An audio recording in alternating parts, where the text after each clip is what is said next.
What went into the casting for him? Like, was it something you knew right off the bat you wanted him, or was it kind of developed? No, it's a kind of a weird situation in how Gene ended up being in the movie. That role was stressful to cast because the whole movie sort of relies on that being good. If that's not good, the whole movie's a disaster. So it was very stressful.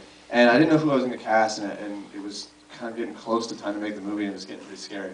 And I was watching an episode of Louis C.K.'s show, and there's an episode where Louis goes to like a CVS or whatever, and he's waiting in line for the pharmacist. And there's this woman, and she keeps asking questions to the pharmacist, and is taking forever. And Gene is the pharmacist, and he turns to her and he's like, "Have you had a bowel movement today?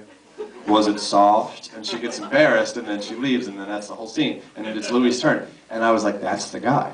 And so I tracked him down, and he did an audition, which he likes to say is terrible, which is not true, and cast him in the movie. And what's really sort of amazing about Gene is sort of this incredible performance and this incredible actor and this incredible human being. And when we got there, the first day we shot was the big interview scene, which is the sort of like linchpin of the movie and arguably the best scene in the movie. And everything relies on that scene also. If that scene isn't good, then again, the whole movie's a mess. And what was sort of amazing is that that was a very difficult thing for production to handle. It was 12 pages, which is, most movies shoot 2 pages a night, we were shooting 12. And it's night, so everything's more expensive, there's more lights, and there's 200 extras, which is just like chaos. So everyone was very nervous about that night. And I remember sitting there with the assistant director, whose job was mostly to handle the extras, and we were like, okay, we got all these people. I don't know what's going to happen. Let's have Gene come in. He'll walk in. We'll tell him to cheer. He'll come up. Let him do his thing, and let's see how far we get. And whenever the wheels fall off, we'll stop, and then we'll do this scene in chunks. But don't tell the extras anything yet. Let's just see what they do, and then we'll figure out. Okay, these people are not good. We got to move them, and these people, and we'll assess the situation. And what was really incredible is the very first take.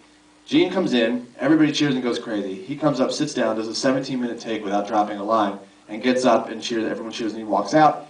And it's amazing because Gene was so great. I mean, I remember AJ looking over his shoulder and being like, I think we're going to be okay. And also, everything that the extras did, I was expecting to have to direct them, and we never did. So all their reactions it's a testament to how good the extras were and how helpful that was for me and for the movie. But what's also fascinating is the extras, like, you gotta understand, they don't know what the movie's about. They're just there for one night to like be in a movie. So they don't know. They're just sitting down. They don't even know it's a horror movie. So they come in, they sit down, and all their reactions are so good and so helpful and so perfect in the movie. But I was also like, this is how it happens. Because all the reactions to him, they were just agreeing with everything he said, and they were just going with it. And it was really interesting. And a big part of that was I tried to write everything for the father character to make sense. Because if it didn't, and then they're just bad guys, that's no good. So it has to be that ideally, everything he would say in that scene, people could find a way to relate to and agree with. And it was really interesting to watch that happen, and it's a testament to just sort of how commanding Gene's presence was on that night. You mentioned the research that went into kind of the character of the father figure. You didn't just base it off. Did you just base it off of the Jonestown thing, or is it kind of brought in a bunch of other cult perspectives into the writing and makeup of that character?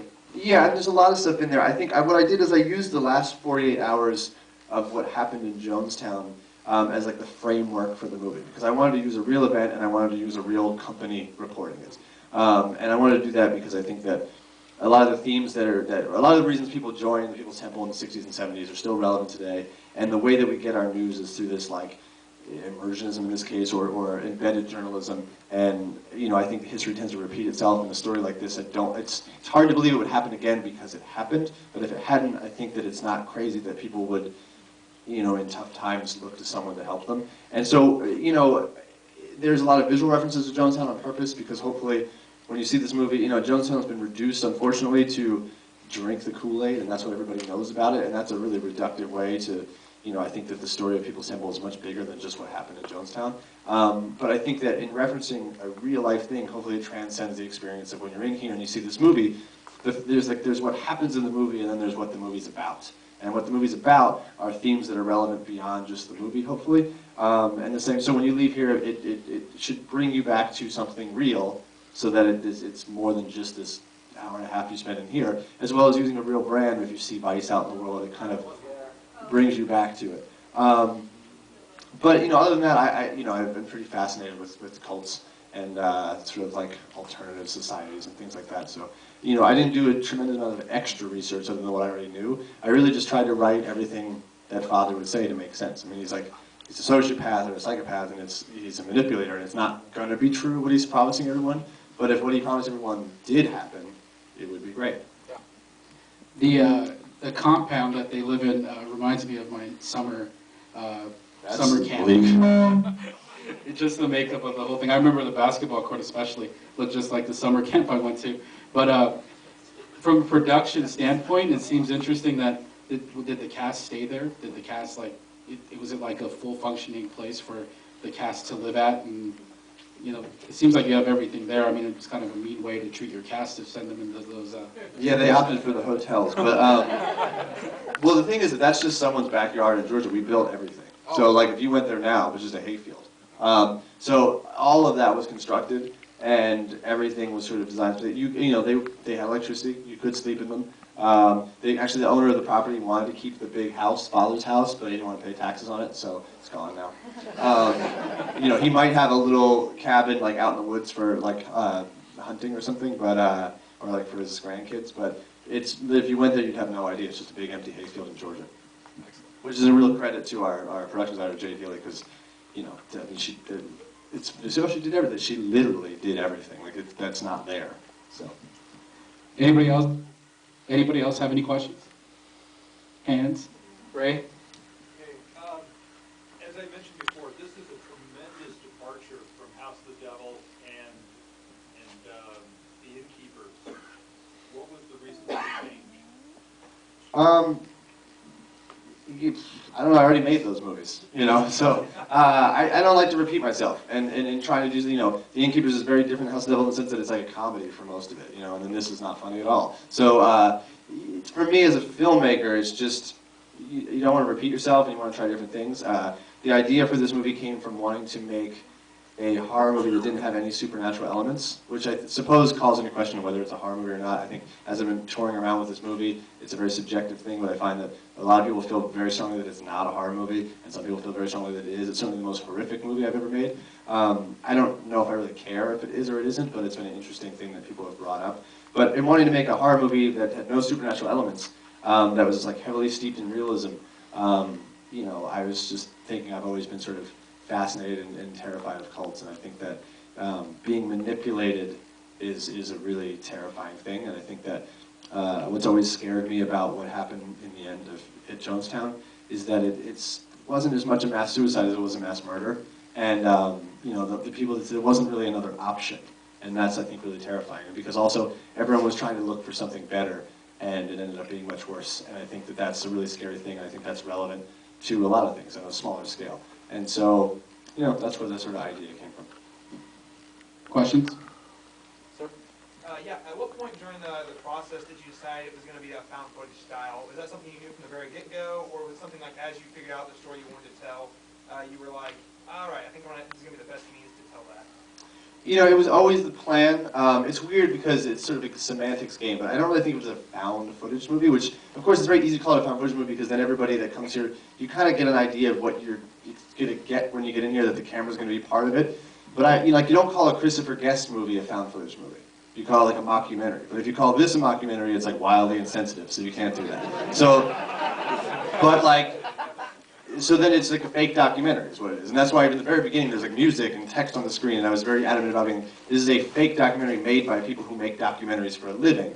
The trend of found footage has people sort of like, their gut is like, you know, found footage to me is like we dug this tape up and this is just what was on the tape and how it was edited. I never really thought of it that way, but also there is this trend of these found footage movies. So again, it's semantics and it's sort of neither here nor there. It makes it a little bit more complicated to sell the movie, but you know, I think that makes it more interesting. But I always just thought of it as a fake documentary. And that was always the plan because, you know, I think the way that we get our news and I think media is part of the story, and I think that that the way that that's delivered, I think, was important to do it that way.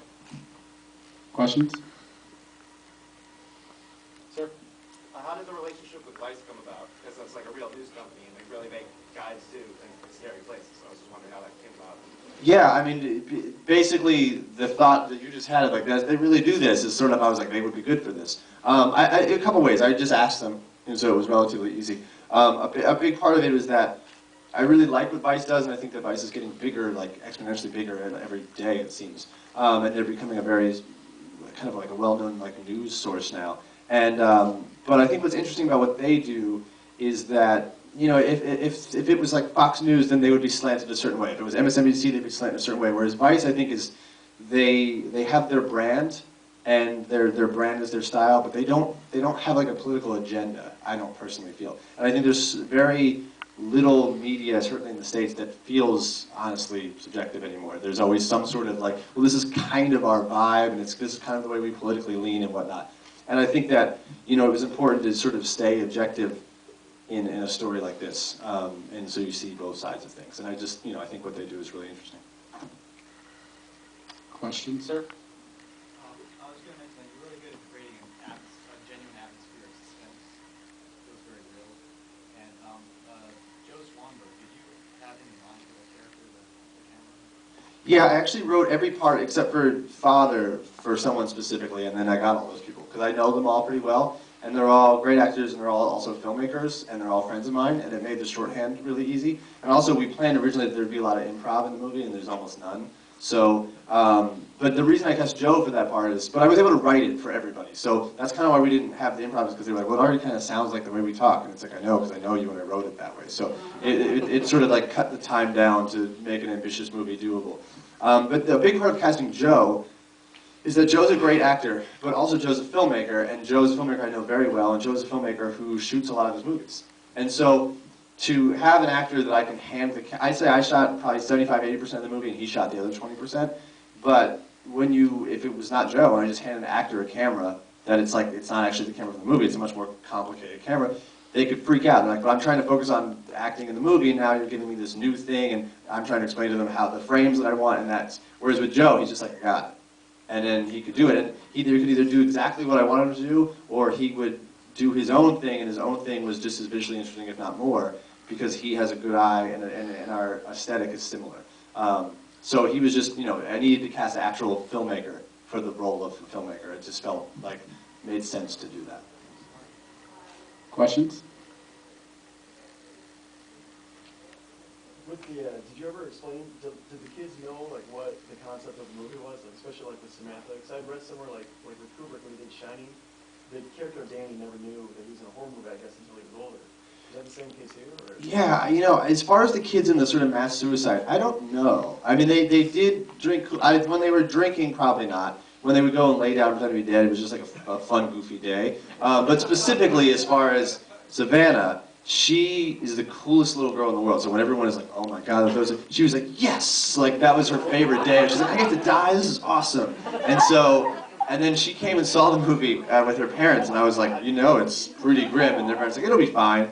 And afterwards, I came up to her and I was like, how'd it go? And she was pumped, and she was like, it was awesome. And I was like, are you gonna tell all your friends at school you got to see an R-rated movie? And she's like, there's another girl from my school here, I'll let her tell everyone. And so, like, she was the coolest little girl ever. And I remember when I saw her after the movie, I was like, you know, I was like, people like Gene and people like AJ, but I was like, they say that you're the best in the movie. She's like, well, duh. Like, she was just the coolest little girl, and she was just down for it. And her parents were great, and like, you know, the thing is that the subject matter of this movie is like really heavy and pretty bleak, and we did a lot of very horrific things. But I work with the same people on every movie, from like the majority of the crew who I work, and we're all, I think, pretty decent human beings, and we're all pretty reasonable. And I think that the vibe of us making something like this it was a mellow, comforting vibe. So, you know, I think her parents were cool, and they were like, it's fake, and it's like, don't worry. Like, when we did it, it was like, she learned how the tubing worked, and she was like, this is cool. It seems like it would be much worse than it was, but it just wasn't that big of a deal. Was it hard to cast for her role? Not really. She just came in and was like the first local girl that came in, and she had this great look, and she was just she was the coolest one. And like when we were casting, I was like, make sure the parents are cool, because we're going to do something that's like, you know, not every parent's going to want to do that, understandably so. And her mom was just like, I get it, it's not a big deal, like it's a movie. And she was just like, I get to die, it's like Halloween. So they didn't like, they were just like very normal about it. They approached it from a very like, it's a fake thing, don't worry about it. I don't know how well she grasped the concept of the whole movie, but you know. Questions? Was that red liquid actually Kool-Aid? I don't know if it was brand specific, but it was definitely a flavor aid of sorts, yeah. You mentioned only having the extras there for one day when Gene Jones was doing his, or were they there for numerous? They were there. No, they were there a lot. Like so, the big days, the interview scene, the party scene, and then the suicide scenes. Those were like our 3 big days, and then the rest we had like half the amount. And we just made it look like they were around. But it was weird to build an entire set in somebody's backyard and then populate it with a tremendous amount of extras who were like, the AD would give them directions to just like do stuff, to like do laundry, do things, and so you'd spend 12 hours a day with these people, and it was like they lived there, and then when the movie's over, all that stuff just goes in like a dumpster into a scrap wood pile. It's a really, you know, when you build a dorm room set, it doesn't matter when it's over, you're like, whatever. But this was a really unique experience to build an entire community, populate the community, and then it just all vanished one day. But there's something cool about, like, we got to experience that. We're the only people ever, so. Any more questions? Let's give a good round of applause for Ty West. Thank you very much. I appreciate you guys coming out.